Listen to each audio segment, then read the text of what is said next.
actors and the entertainment industry people are always asking, how do I get an agent? How do I get in the union? How do I get ahead? How do I get this casting director's attention? And they're worried that they're not doing too much, or that they're not doing enough, and then they end up doing too much. And the thing that I learned out there is, in defense of Hollywood people, and those Hollywood people you're talking about totally exist. but the reality is that they're horrible not because they're Hollywood people. They're horrible because they're horrible, and because money and ambition attracts more of those people. But the reality of schmoozing and networking is really just making sure that when you're in that environment with that person who you need to introduce yourself to, that you walk up, that you get seen, that you mention your name, that you shake their hand if they're cool with that they get your card, and that's it.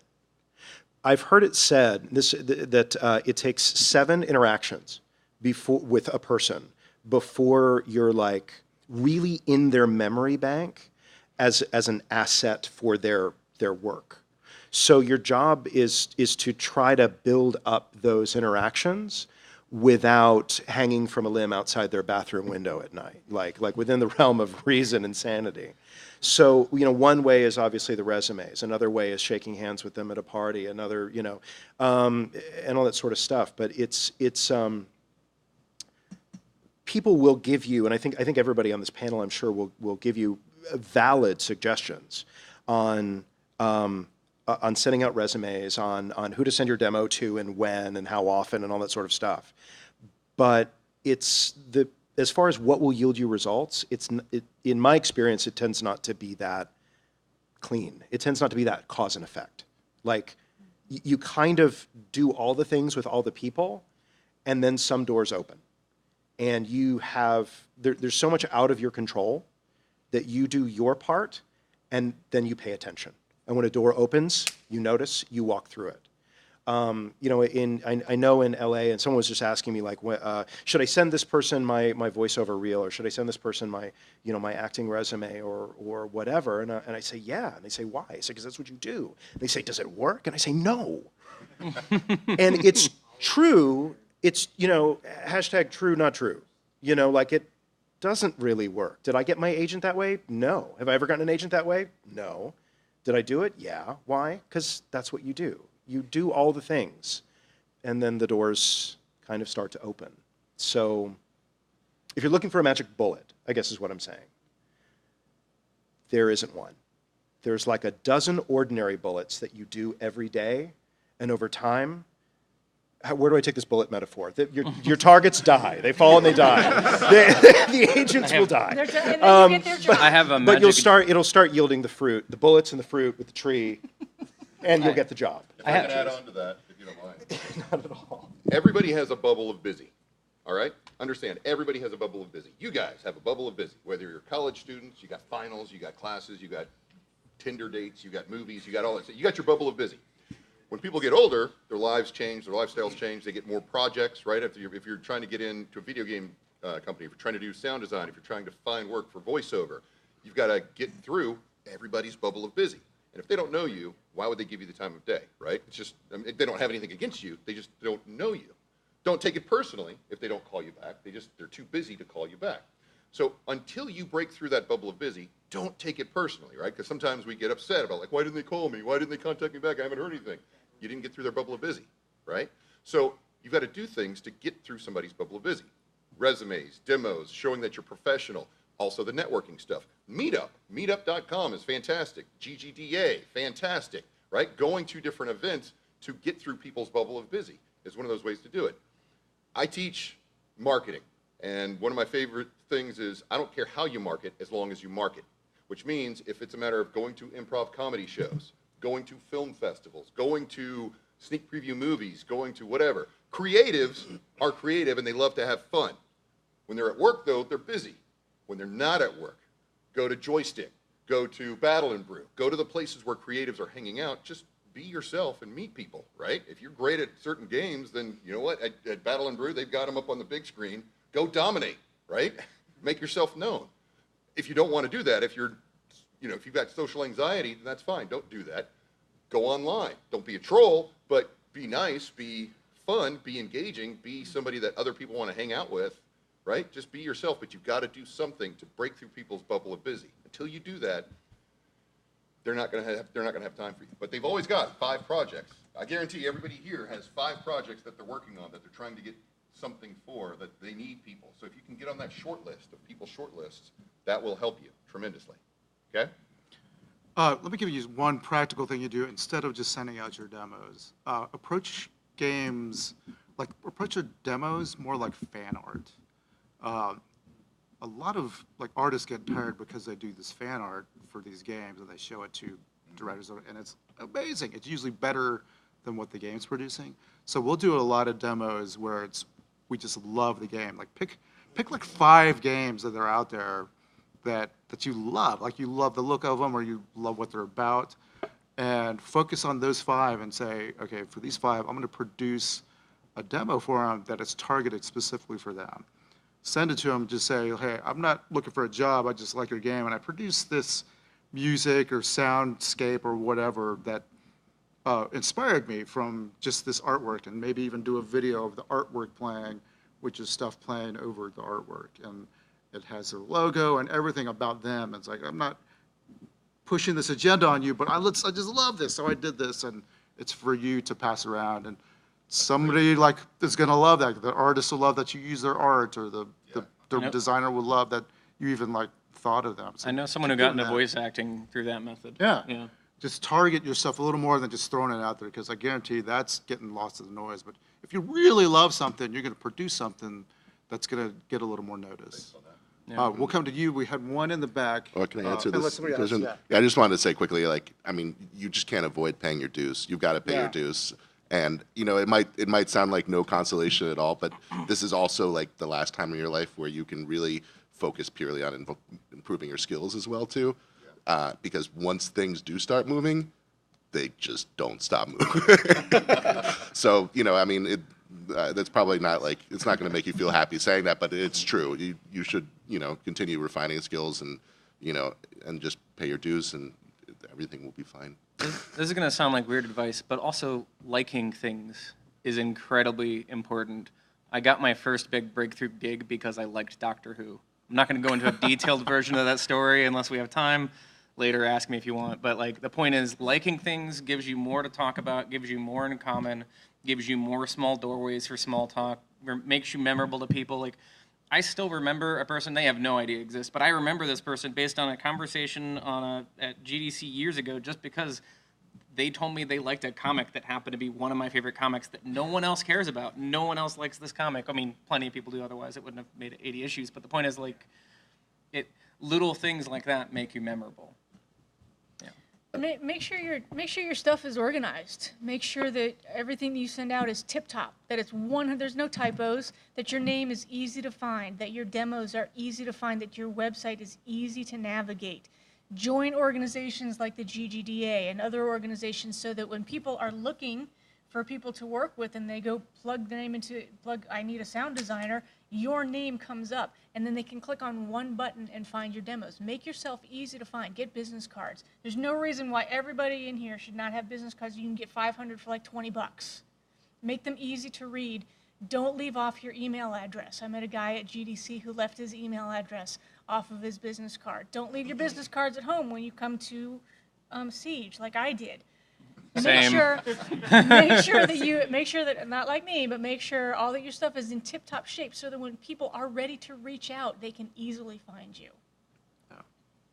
Okay, in the back. I know a lot of sound effects nowadays, are digitized. They come from sound banks. You just kind of mash things together. Is there any actual need for Foley work, Yes. So he said most sound effects are pulled from libraries that already exist.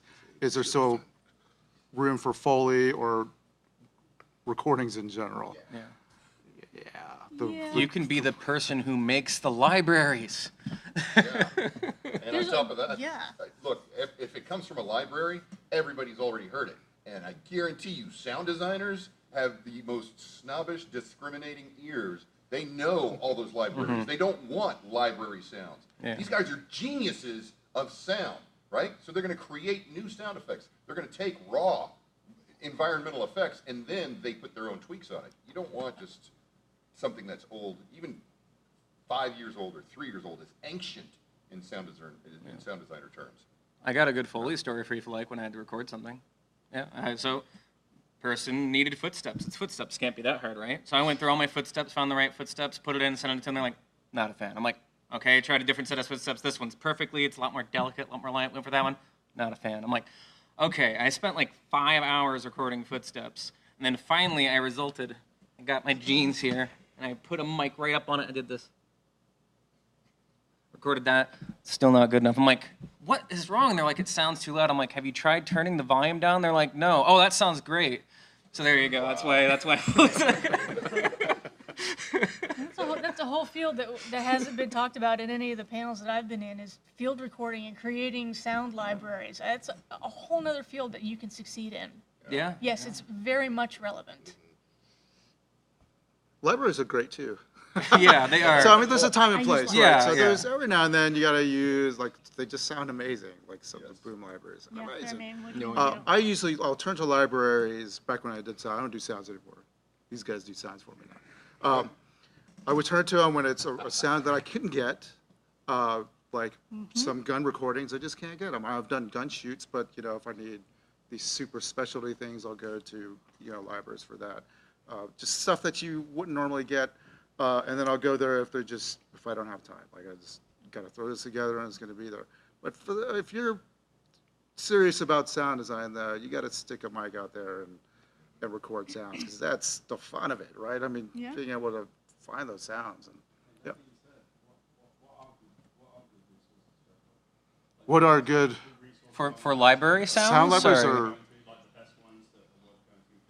So the question is, what are the best sound libraries worth going to, correct? Okay. My recommendation is a place called Hiss and a Roar. I'd go to Sonus. I'd go to asoundeffect.com. I'd go to Pro Sound Effects. You can download individual sound effects. You can you'll find entire packages of footsteps or gunshots or chicken scratches or whatever you need. So, and the thing about libraries is, speaking of chickens, sometimes you need an egg and you don't have a chicken. So you use libraries. There's a grocery store full of eggs. Oh, Well, what if is I it can't get to the Tornstrom? store? Tornstrom is the Which name one of came it? first? Yeah, they're one I like too, yeah. There's lots of Tornstrom, I of think, is the chicken name of it. Those are that and Hisser and the Roar. I always check Boom. them first, and then Boom, and then all the others. Because the recordist. the reason I like those, the recordists as well, is some of the sound design stuff is clearly meant for movies, whereas other ones much better for games, because they'll give you like 12 versions of the same sound. I'm like, that's what I need. I don't need one sound that sounds good. That's useless to me. I need 12 of that exact same sound done slightly differently. And then you can always add all the tweaks and everything to libraries. Now, I mean, I was like saying people want originality, but we've all used libraries. We all use them every single day, every single week. But then you still put your own tweak on I it. own all of them. Oh yeah. Putting your own flavor on the library is important too, and it's just I like libraries because I like doing things fast, so I can go play board games. Yeah, I don't know if you guys work this way, but like, I think also, correct me if I'm wrong, because I think you guys are much better at this kind of stuff than I am. But like, it's better to avoid like sound libraries that already sound complete, like they're heavily 100%. processed. Like, it's better to stick with stuff that's plain. And I think like when you're first starting off, you gravitate towards the sexier ones. But it's better to use kind of like them as raw material, maybe mix a couple of them together and apply some effects. Yeah. Okay, cool. Because So that I'm makes you right able on target to- with that one. Good. Yeah, that makes you able to make it much more of your own thing, because you're going to combine things differently, you're going to compress things differently, you're going to make it sound differently, make it stretch differently. And if it's already polished, well, that's all done. You kind of replaced your own job. I always use the sexy ones, and I regret it. Because I hear it everywhere else. I was like, oh, man, I'm gonna get in trouble for that. Do you have a question, or did you forget it, or don't care anymore? There's a lot of them. I would say asoundeffects.com probably lists them all. I mean, there's a lot, like the Boom library, the Recordist, Hiss and a Roar. There's Tornstrom. Tornstrom. And Sonus, Sonniss. I would go to A Sound Effect, and A that'll Sound list like all the independent developers. And they'll always, not always, but I always check all of them, because sometimes some are having sales and some are not. Yeah. Don't buy them unless you need them, though.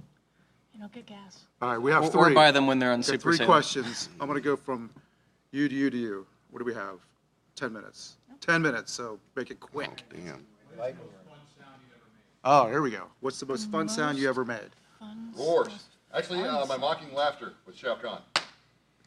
Because that's my laugh.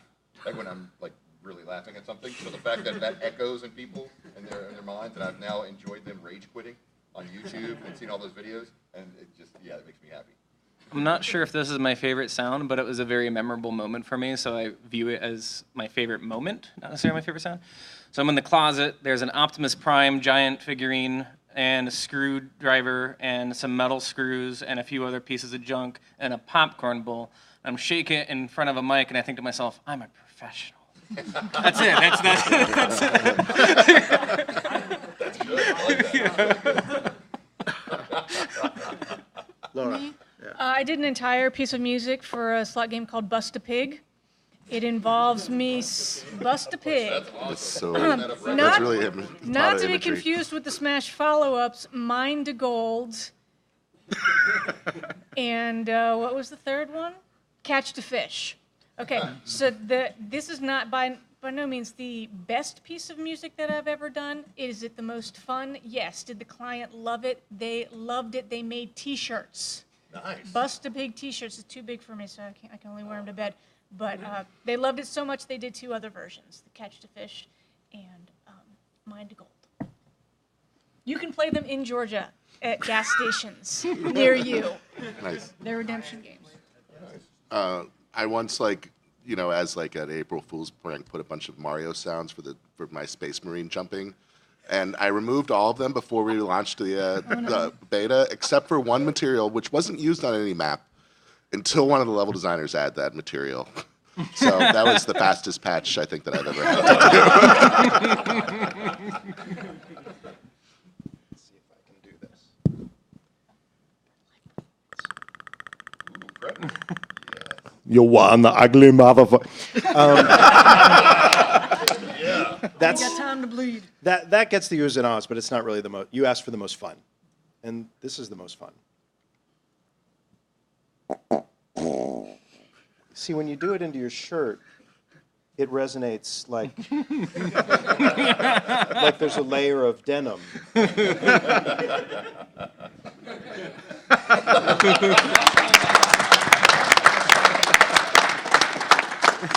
I am an expert. You're a professional. That's great. Matt. I just want to add to the sound effects libraries. Airborne sound Oh. is another good one. I just did an airborne sound. That one and Instant Roar. Mm. Yes. A bunch of like free Oh, yeah. libraries. I did have a question if we have time. Yeah, we have 5 minutes, 6 minutes. What was it like doing Alexa stuff? Who worked on that? Did you? What was that like? What was it like working on the Alexa stuff? So He's like, I'm not on this panel. all it is we get a lot of dialogue and chop it up and yeah, voice editorial and Something that was interesting about it is we would get all the vocals and we'd layer it out. And it was kind of the sound design at first, like when we approached Jurassic World, it was kind of this huge, hectic, crazy moment where they're like loading like the dinosaurs on these little shipping crates onto ships, volcanoes going off in the background, people are running off wooden planks, and there's just mayhem going on. And that's kind of how we designed it for that scene. We kind of thought we would have it throughout. We eventually found out that it's coming through this tiny Alexa.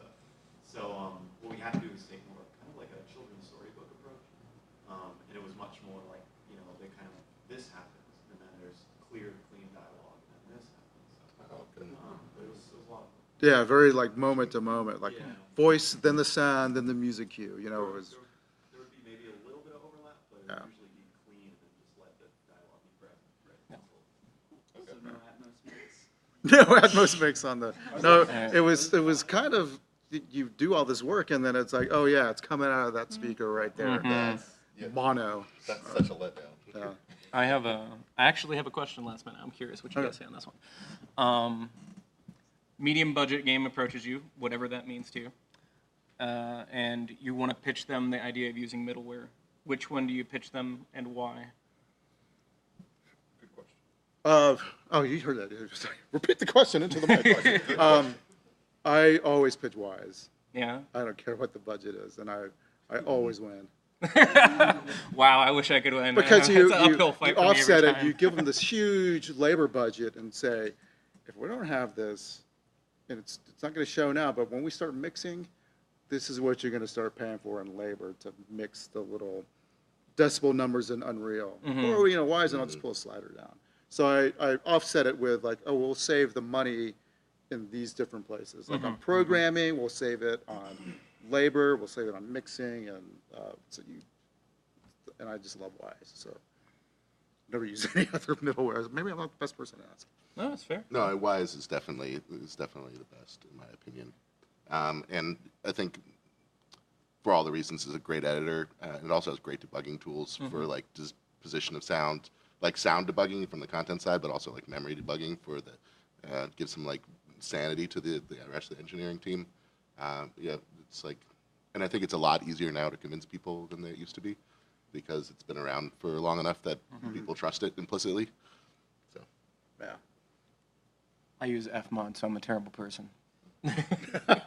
But it's free. It's free for indies. That's the main reason. It doesn't have the asset limit that Wise has, and I mostly work with games that have like really tiny budgets. So Yeah. yeah, Well, you said medium budget. it's true. Yeah, it's medium budget is higher than most budgets I work with. Tiny budget, I say I don't want to do your game. That's fair. Yeah, that's fair. Yeah, no, that's at a certain point, like they can't afford you. I'm totally kidding. I'll do anything. Yeah, You could afford me. Shoot. but I'm trying to move to Wise.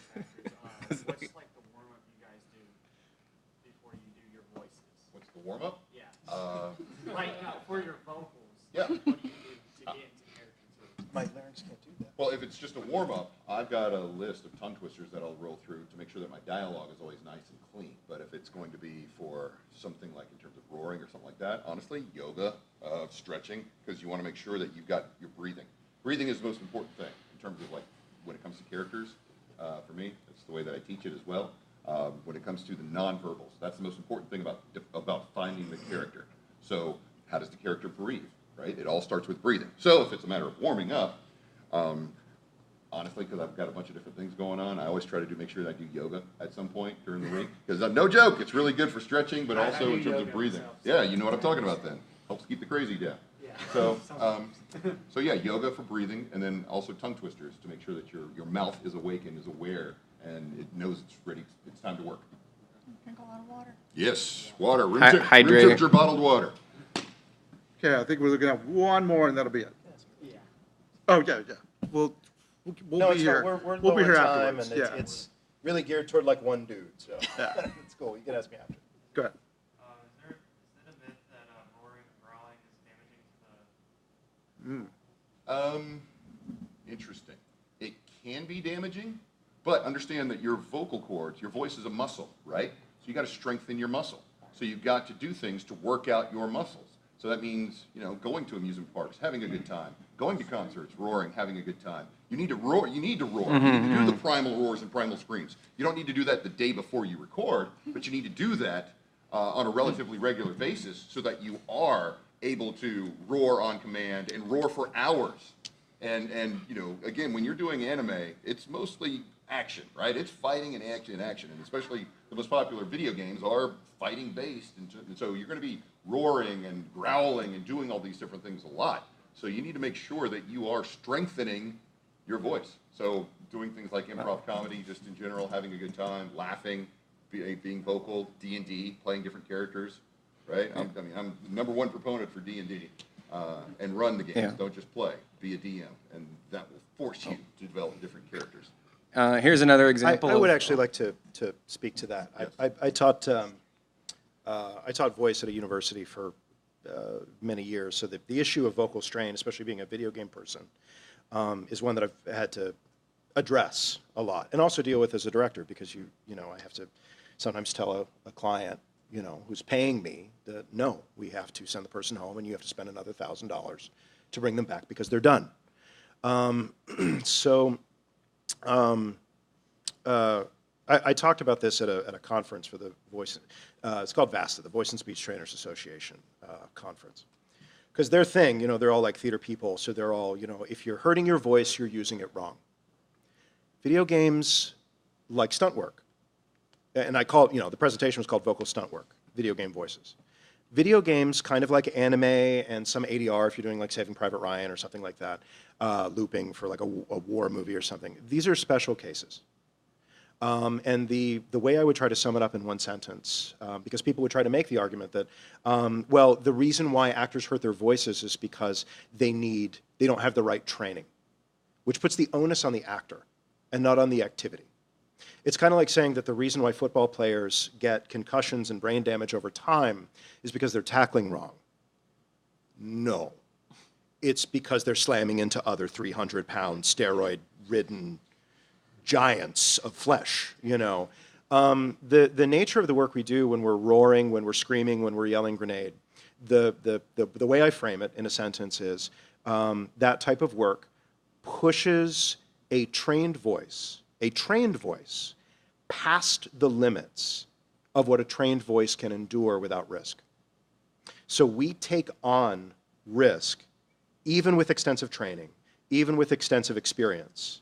We take on the risk of pain and damage the same way that a trained, skilled stunt person can expect to have bad knees and a clicking shoulder and a hip replacement, and the same way that an NFL player can expect to maybe not have a lifespan past the age of 60, or at least not without a wheelchair.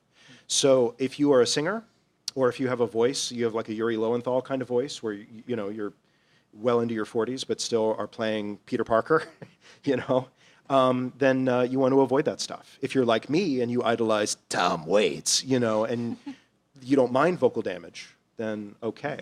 That is very true. I mean, we're talking about nuances and that sort of thing in terms of the type of voice, because I can't hit my highs anymore like I used to. Yeah, right? me neither.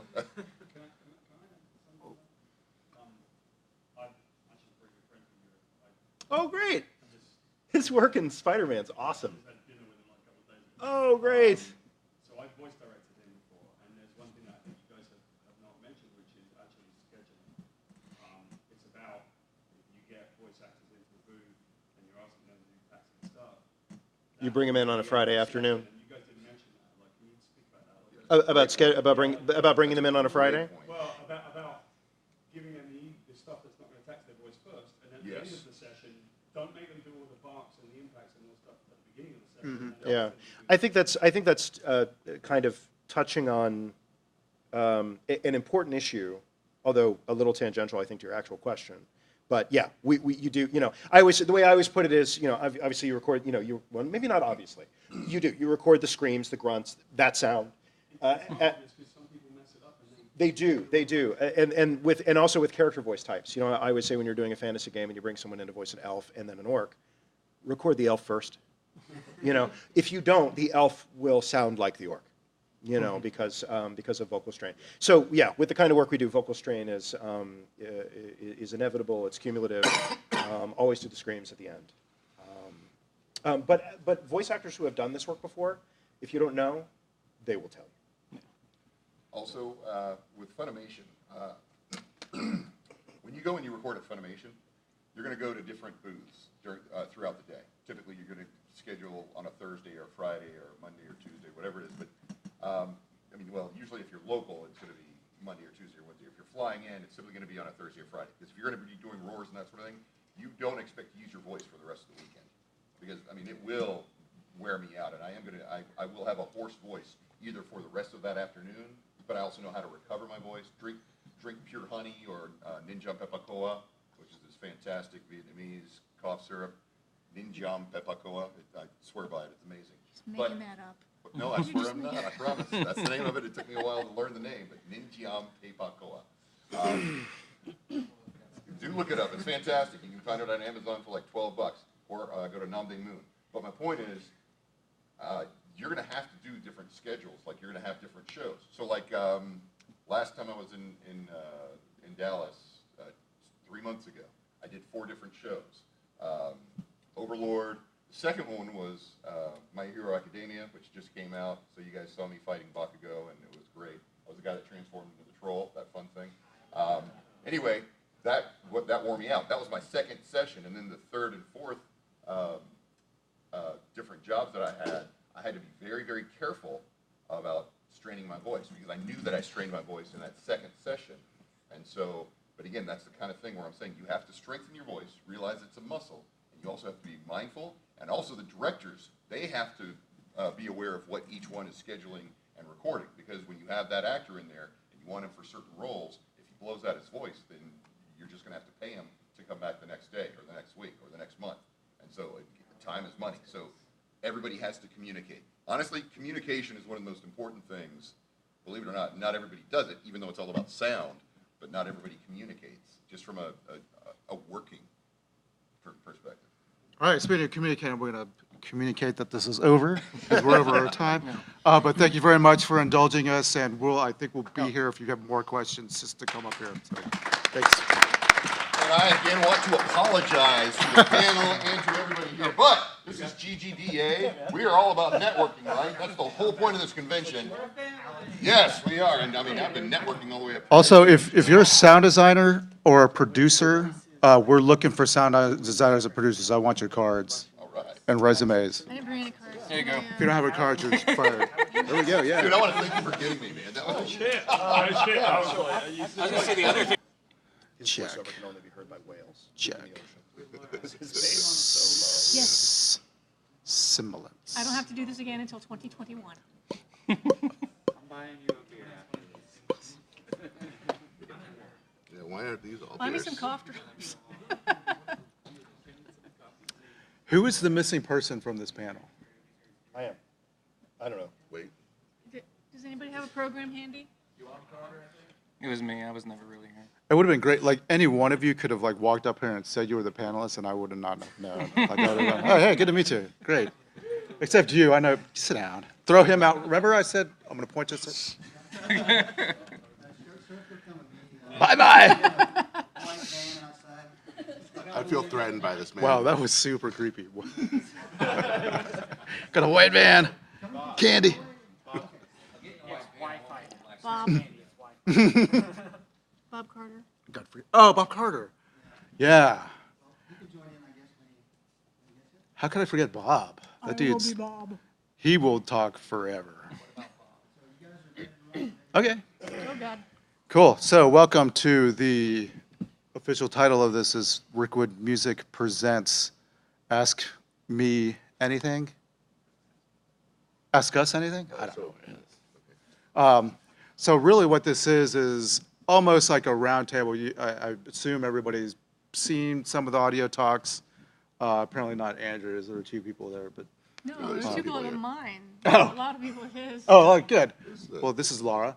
So really this is the culmination of the talks. You can ask basically any question you want about audio, video, life, whatever. We're here to, as professionals in this industry, to really just take your questions as a roundtable and just have discussions.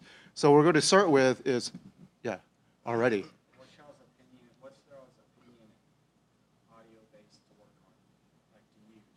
Okay, we're going to get to that, the question part in With a computer. 5 seconds. We're so popular. We gotta introduce.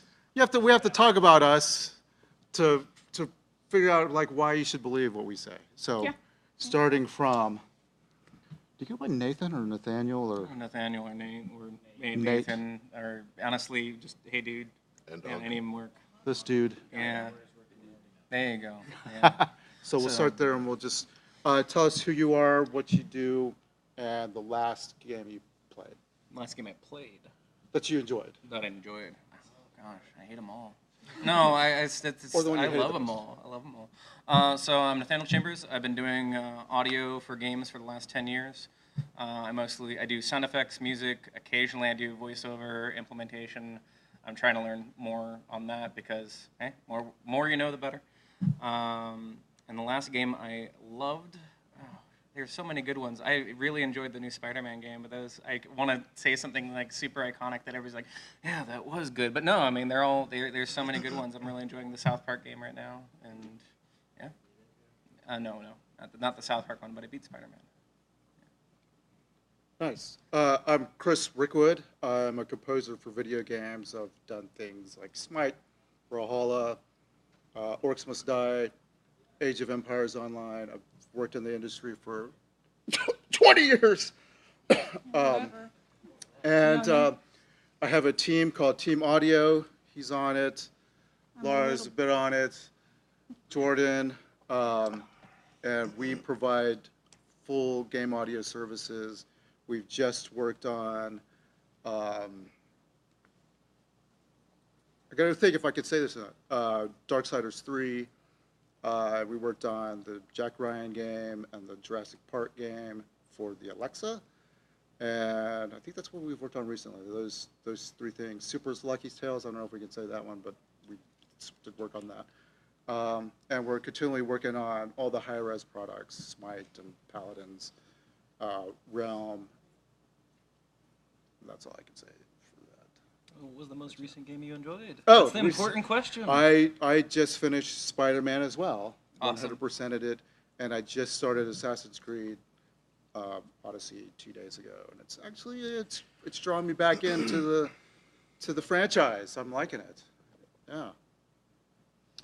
I'm Laura Taylor. I have a company called Sound by Laura. I mostly work on video slot machine games. I've been doing that for 10 years this week, but I've been doing audio for 27 years, youngin', and in all kinds of things, from radio commercials, doing voiceovers, doing live sound, PA announcing, console games. I've done some work for Chris, and a little bit of implementation.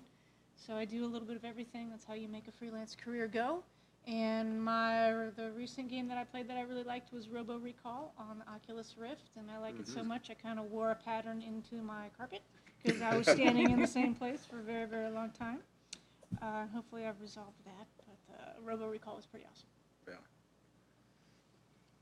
Yeah. My name's Andrew Beck. I'm a programmer, and I've been doing audio and programming and also other stuff, other programming. And I went to school for music. I've never taken a computer programming class in my life, so audio is the main thing for me. And use hardwood floors for VR. That works the best. Far too late for that now. That's what I do personally. The last game that I really liked. I revisited like BioShock last week just to see if I still liked it. If it's still that, then it's awesome still. And I've been playing a lot of VR in general, but mainly to get off the chair. More than anything. I want to get the boxing game. I want to start using it for like an actual workout, but it's not my Oculus Rift, so I don't really want to. I don't really want to sweat a whole lot in somebody else's property. So. Yeah, they make different foam things on here. Okay. Yeah. Since it's your Oculus Rift, I'm going to go ahead and move forward. You got permission, I believe. I want you to enjoy it. Enjoying it. Chris, is this but the kind of enjoying it responsibly. is this the kind of insights you expected from this panel? Totally, yeah. That's a good tip. Just replace the inner. Hi, my name's Zach Hanks. My background is in dialogue, recording, and performance for video games. I'm a voice actor and voice director. I did most of my work on the West Coast. I just moved back to the metro Atlanta area, which is where I grew up a couple years ago, because it's awesome here and affordable. Directing the games I've worked on, mostly real-time strategy, but also some other genres of game. I directed the voices for the Company of Heroes games, the Warhammer 40,000 Dawn of War 2 series. Directed Stalker: Shadow of Chernobyl, and probably the most recent one was a few years ago, Homeworld: Shipbreakers.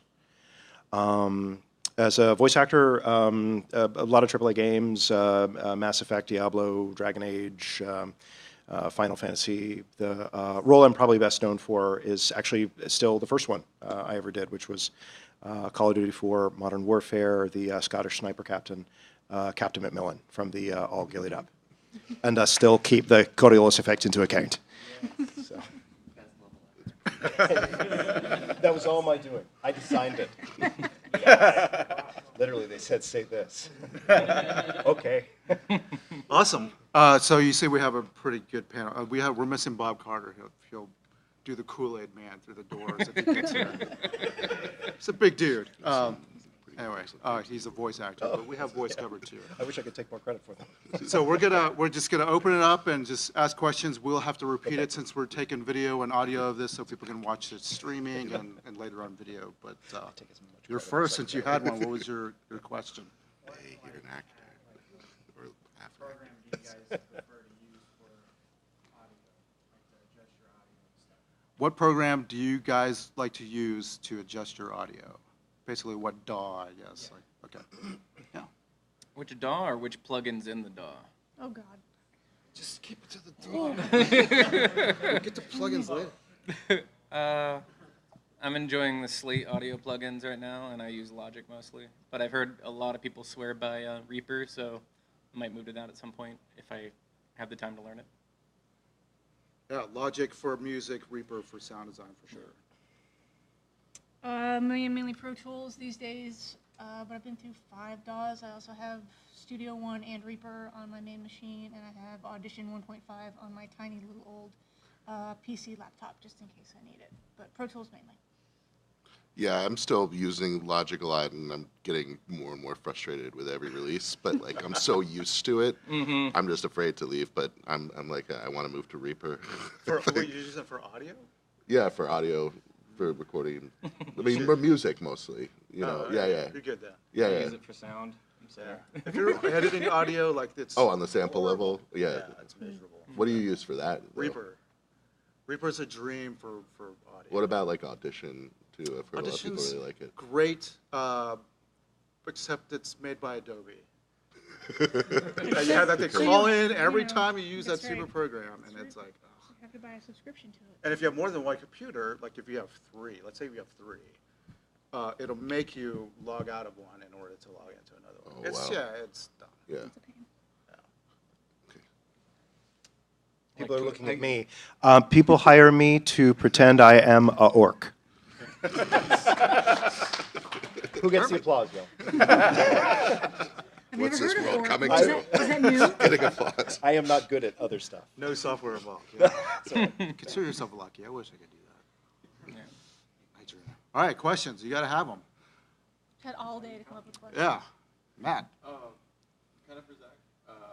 Did you say you audio directed some RTS real-time strategy? Yeah, well, specifically voice directing. So the, I was either as an independent or, as kind of a contractor, subcontracting production company, I would be hired by either the developer or the publisher to either be a hired gun director to direct the talent, to basically act as, frankly, translator.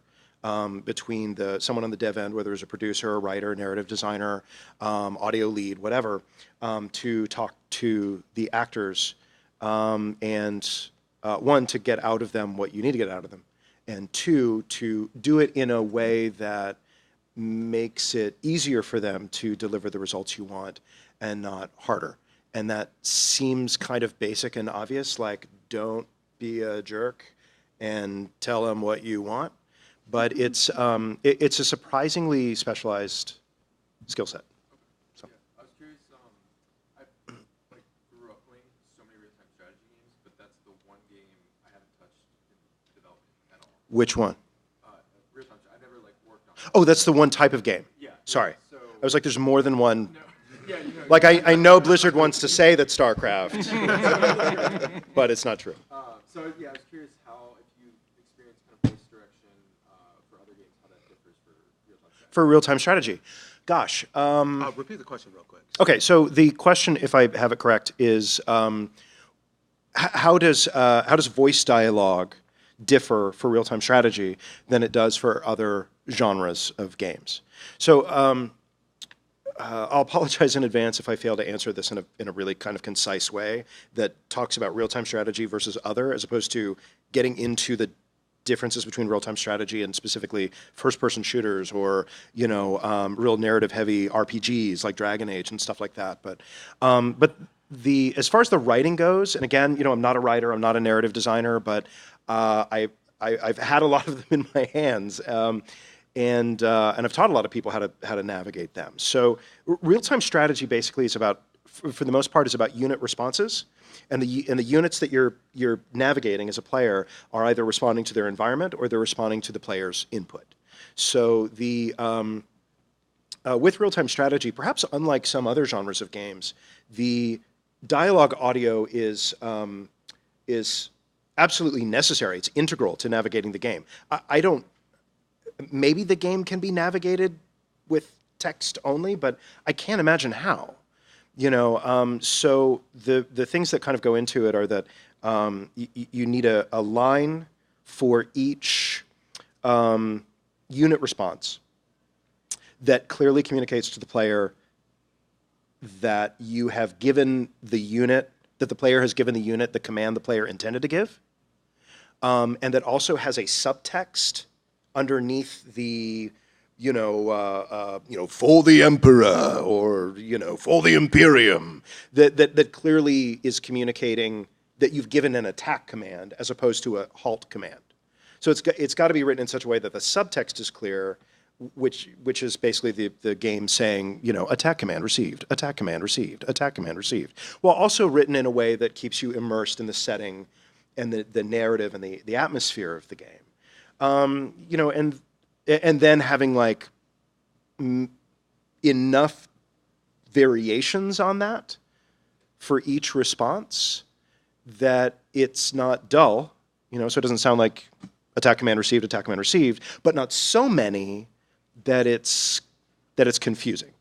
And then, of course, you have first-person shooters, which is largely like giving commands where the characters are mostly giving commands and responding to their environment. We got context to the north, mag out, stuff like that. They're all the same for all the shooters. You can only yell grenades so many times in so many ways, really in like one way.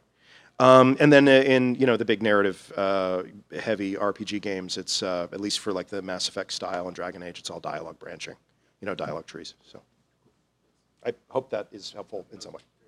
Cool. Yeah. Can I ask a follow-up question on that? Yeah, let's do someone that. else had. We'll do that. Yeah, go ahead. So like when you're so when you're recording voices like that are responses to commands, so like you're giving an example for the Imperium going up, do you use like tone to kind of like a halt command might go down at the end, or like is that like part of the like something that's easily understandable even if words might not be intelligible? Well, I would say that if you're trying to find kind of like rules of thumb, the one rule of thumb that I've found always holds true is that always disregard nevers and it's always disregard alwayses and neverses. Like there's just not a clean like all these lines should always have a downward intonation, all these should always have an upward intonation. Sure. Is that like within one game? Do you build up like a tonal language? You know what I mean? Oh. Like in the context of one game, like I know, like Can you give me an example? Well, I'm like right on the cusp of what you mean. Because like for example, like so like just the form of the Imperium up, and then like maybe if you say the same thing downwards, it sounds like it's kind of a stopping thing. But like maybe if you have a standard way that you say, there's no rules across games, but within one game you kind of stick to this just so that like people get it right away. Do you know what I mean? So it's like you're building up like a language of the tones to like say, are you saying kind of like colors of text, like green might be go and red might be stop, but you're doing it with intonation. For communicating with the player or creating a sense of Pure setting within the narrative? Like Space Marines always say for the Imperium the same way, which creates a sense of kind of unity of faction. They all are coming from the same place. I meant more in gameplay terms, yeah, like so communicating to the player. You use this particular intonation so that the player is always being like driven to do whatever it is you're trying to drive them to do. Well, that he knows that if he says attack, that attack is happening and hasn't been blocked by something. You know what I mean? Like they know that they're getting a confirmation. Do you know what I mean? Like I think I'm just so we don't use too much time. I think I'm like 75% clear on what you're getting at. I think for you and for me to be totally clear, I think after the panel we're going to have to have a beer and hash it out. Yeah. But I will. That's fine. Just to make sure that I'm clear, but I think I'll see if I can sum it up with this. It's the to get the effect that I think you're going for, the writer has to write the line in such a way that what I call the meta text, which is what you're communicating to the player, has to be clear. And the actor will then, the actor specifically, will then usually attack the line fairly intuitively. Now, it turns out that a lot of lines of the same type will usually be read the same way because they're all incorporating the same action. Like all the, grenade incoming, all, incoming AT, whatever, are all warnings. And the actor will usually warn in pretty much the same way. So the actors are going to be rolling pretty intuitively. If there's something more specific that you want to put in to create a kind of different kinds of consistencies, that'll be something that'll happen between the dev and the director. Okay. All right. Rick? Go ahead. Yeah, this is for you, Andrew. You said that you're self-taught programmer. Yeah. But you went to school for sound or music. Why did you decide to start doing programming, and what concepts have you found the most useful? Yeah, I mean, Repeat the question. so the question is, so I'm a self-taught programmer, and I went to school for music, but like what brought me to programming to begin with, and it was really just having a bad computer when I was a kid and like having to make it work, and so like the only way to make it do the things that I wanted to do, I basically saw it as like advanced computer usage, like I wrote like a little operating thing so I can run the games by like, clicking up and down. I didn't have to like type it into DOS or something like that. That's like how it kind of got to start, just by like necessity, really. Yeah, and then, but I never really got that much better at it until I went to music school, and so I was in synthesis, and when I really started taking programming seriously, it was when I was writing like synthesizers and effects and things like that, and I was doing a lot of kind of like what we call like new, like just like different, like using the Wiimote so that you can control sound by going that. If you remember those days, like, just wacky stuff.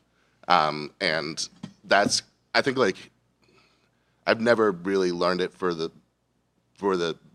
end point of learning it. It's always been in a vehicle for something else, and like that was music almost entirely, right? So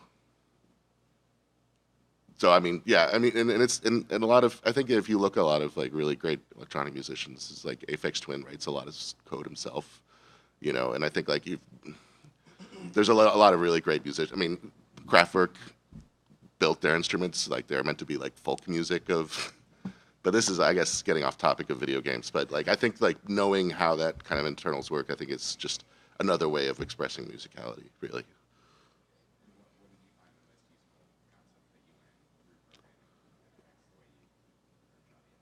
Can I think on it? I don't want to slow it if anybody else has questions. Yeah. Throw me a softball. Are you a programmer or a I have just pretty much started like a year ago, so I'm getting into it more and more. I think if you took a poll of programmers and musicians, sound designers, I think you'll find like a lot of programmers are very good musicians, and vice versa. Musicians tend to like creating with code and that kind of stuff. So it's, to me, they kind of go hand in hand. They're all kind of creative, like creating something from nothing, right? You have an idea in your head and you write music or you write code to make it happen. And especially in this industry, being able to know even just the basics of programming logic will take you far in having conversations. Even as a composer, I can have pretty deep conversations with programmers about systems I would like, even to like design like reverb systems or DSP that I would like in the engine. I can have those conversations really because I know just some basic programming knowledge, and I've spent some time studying that. So it's not time wasted at all pursuing any kind of programming language, even like from scripting to C++ or whatever you want to get into. That makes me feel good because I'm trying to learn C++ at the moment. I'm like, is this even useful?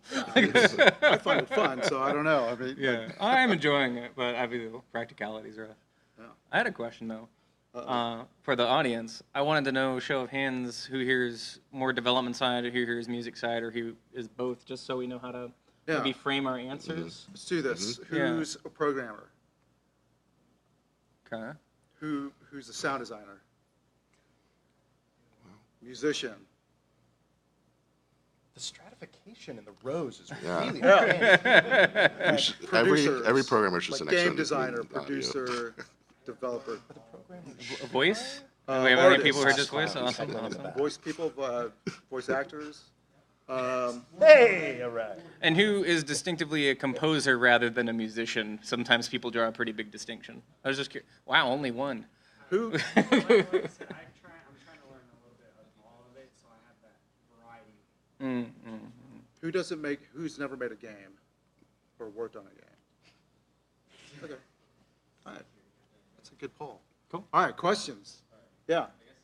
Your last question was a pretty good transition to my question. Yeah. So, and this is a question for the whole board, just to make it clear. In the context towards an undergrad, what would you say is like the best, like one great tip you would give to someone who's like just like for their best foot forward into the sound design or even just the gaming industry as a whole?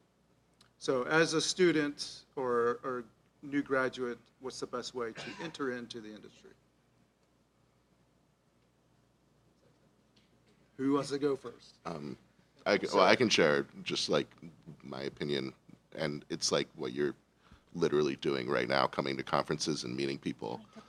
Oh man, I'm sorry. I heard Abby thinking it, so. But I mean, I when I first went to GDC in San Francisco, wasn't looking for a job, so it was easy for me to meet people. And then I met some pretty awesome people out there. I mean, you just throw a stone and you hit amazing people at GDC, and at Siege. So it's like, but like 4 years later, when I did need a job, I like called one of the people that I met because I crashed a party.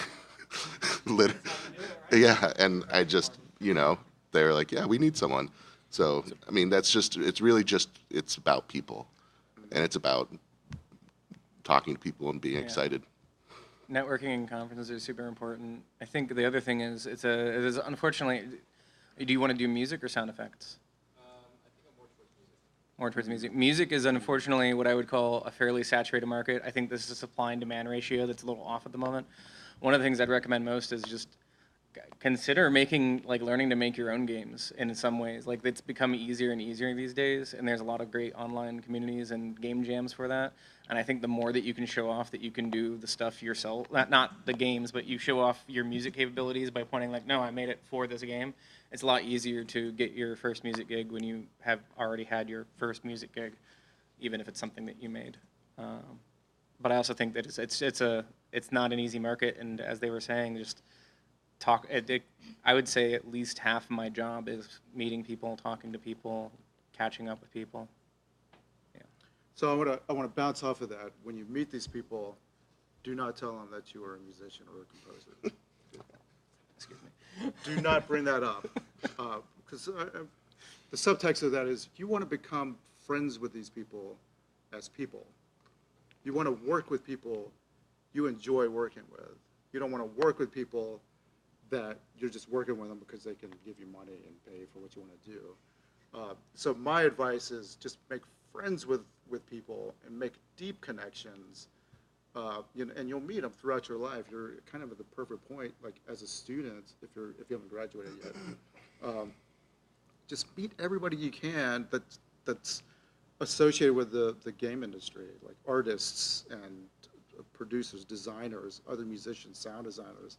And those people will rise with you. Like eventually they'll be the people working at the BioWares and the Blizzards. They're not now, but you're going to be you're going to be like the best man at their wedding. And then when they're the director at Take-Two, they're going to say, who do I know as a musician? Oh yeah, my best man.